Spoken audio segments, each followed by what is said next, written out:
जहां महाराष्ट्र विधान परिषद के लिए आज वोटिंग है। सभी दलों को क्रॉस वोटिंग का डर भी है। 11 सीटों के लिए मैदान में 12 उम्मीदवार हैं। सुबह 9 बजे से शाम 4 बजे तक मतदान होगा। और इसी खबर पर तमाम जानकारी के साथ मुंबई से हमारे ब्यूरो चीफ राहुल हमारे साथ लाइव जुड़ चुके हैं।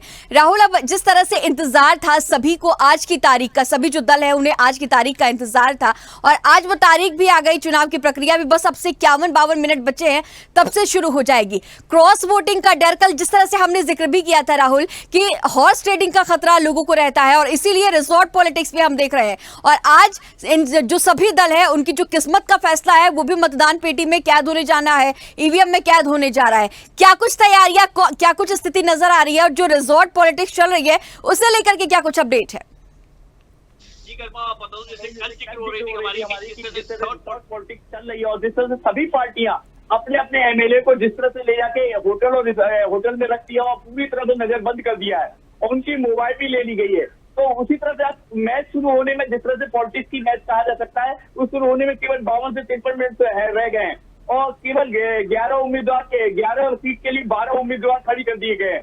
तो जिस तरह से देखा जाए सबको क्रॉस वोटिंग का डर लगाना, चाहे बीजेपी हो, चाहे कांग्रेस हो, चाहे एनसीपी हो, चाहे उद्धव ठाकरे की शिवसेना हो, सभी को क्रॉस वोटिंग की बड़ी चिंता है। कहीं ना कहीं उनको अपने ही विधायक पे विश्वास नहीं है कि कहीं भी पलड़ा बदल सकते हैं और लुढ़क सकते हैं। तो इसी को देखते हुए जिस तरह से हम भी जिक्र कर रहे थे 2014 के बाद एक रिवाज आया था कि केरल में रिसोर्ट और होटल पॉलिटिक्स की शुरुआत हुई थी और बहुत ज्यादा शुरुआत हुई थी। जब भी कभी इलेक्शन होता है इस तरह की, तो इस तरह होटल और रिसोर्ट पॉलिटिक्स जो आप बोल रही है वो शुरुआत हो जाती है। अब केवल 50 से 55 मिनट बाकी है और ये शुरुआत हो जाएगी। 9 बजे से 4 बजे तक वोटिंग पड़ेगी और आखिरी गेम तक फैसला होना बाकी रह जाएगा कि कौन किधर जाएगा, क्योंकि हर किसी को अपने एमएलए पे विश्वास नहीं है। चाहे सत्ता पक्ष की बीजेपी हो, चाहे एकनाथ शिंदे की शिवसेना हो, चाहे उद्धव ठाकरे की शिवसेना हो, चाहे कांग्रेस हो, चाहे एनसीपी शरद पवार हो, तो सभी का। लेकिन फिर भी अगर देखा जाए ना गर्मा, तो अभी भी पलड़ा बीजेपी का ही भारी माना जाएगा और एकनाथ शिंदे का भारी माना जाएगा क्योंकि उनके पास नंबर ऑफ संख्या अभी भी ज्यादा है।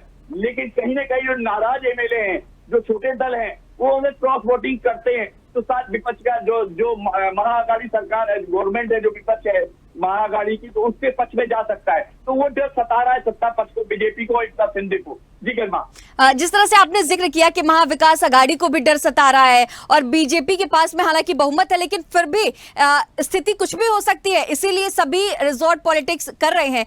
क्या लग रहा है कि इस वक्त क्या कुछ स्थिति आगे आने वाले वक्त में नजर आएगी, क्योंकि अब महाराष्ट्र में चुनाव भी होने हैं, विधानसभा का भी चुनाव होना है और रिजॉर्ट पॉलिटिक्स जिस तरह से विधान परिषद के चुनाव में हम देख रहे हैं, विधानसभा चुनाव के दौरान भी इस तरह की तस्वीरें देखने को मिल सकती है। राहुल जी गर्मा, मैं बता दूं, जिस तरह से लोकसभा चुनाव में डेंट लगा बीजेपी और सत्ता पक्ष को, जिस तरह से लगा, अगर आज कुछ उलटफेर होता है, अगर कुछ भी लोग भी अगर क्रॉस वोटिंग कर देते हैं तो एक सीधा मैंडेट जाएगा कि कहीं ना कहीं बीजेपी और जो सत्ता में एकनाथ शिंदे जो बैठे हुए हैं उनको डेंट लगने वाले आने वाले चुनाव में हो सकता है कि एक बहुत बड़ा बदलाव हो जाए।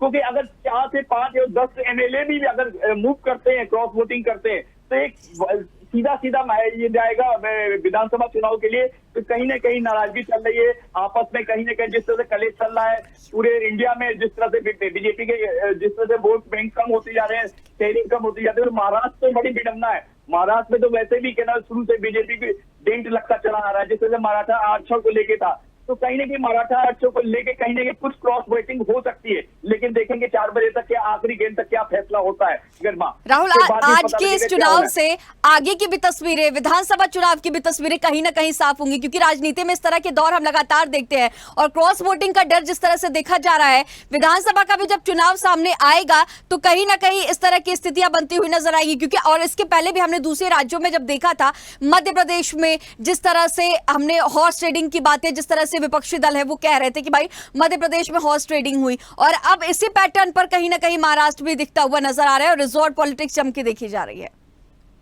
अगर मैं बता दूं, आज की जो वोटिंग पड़ेगी उसके बाद सिनेरियो सेट हो जाएगा कि किसकी तरफ रुझान है। अगर पूरे एमएलए सब कुछ अगर सही ढंग से रहा तो कहीं ना कहीं बीजेपी मजबूत हो जाएगी, एकनाथ शिंदे की पार्टी मजबूत हो जाएगी और विधानसभा में एकजुट होकर लड़ेगी। लेकिन अगर कुछ भी लोग क्रॉस वोटिंग कर देते हैं तो पूरी तरह से सिनेरियो सेट हो जाएगा कि कहीं ना कहीं यहाँ नाराजगी चल रही है और महाराष्ट्र में एक बहुत बड़ा बदलाव लेके आने वाला है। तो गर्मा, पूरा जो आज 9 बजे से 4 बजे तक जो पूरा है वो सिनेरियो सेट करेगा महाराष्ट्र की राजनीति को।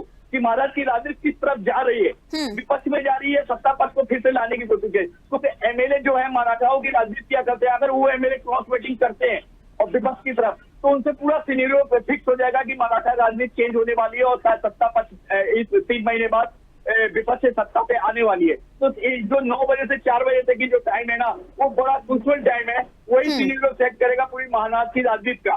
जी गरिमा। ठीक है राहुल, आगे भी इस होने वाले चुनाव पर पूरी नजर बनाए रखिएगा। तमाम जानकारियों के साथ बने रहने के लिए आपका बहुत शुक्रिया।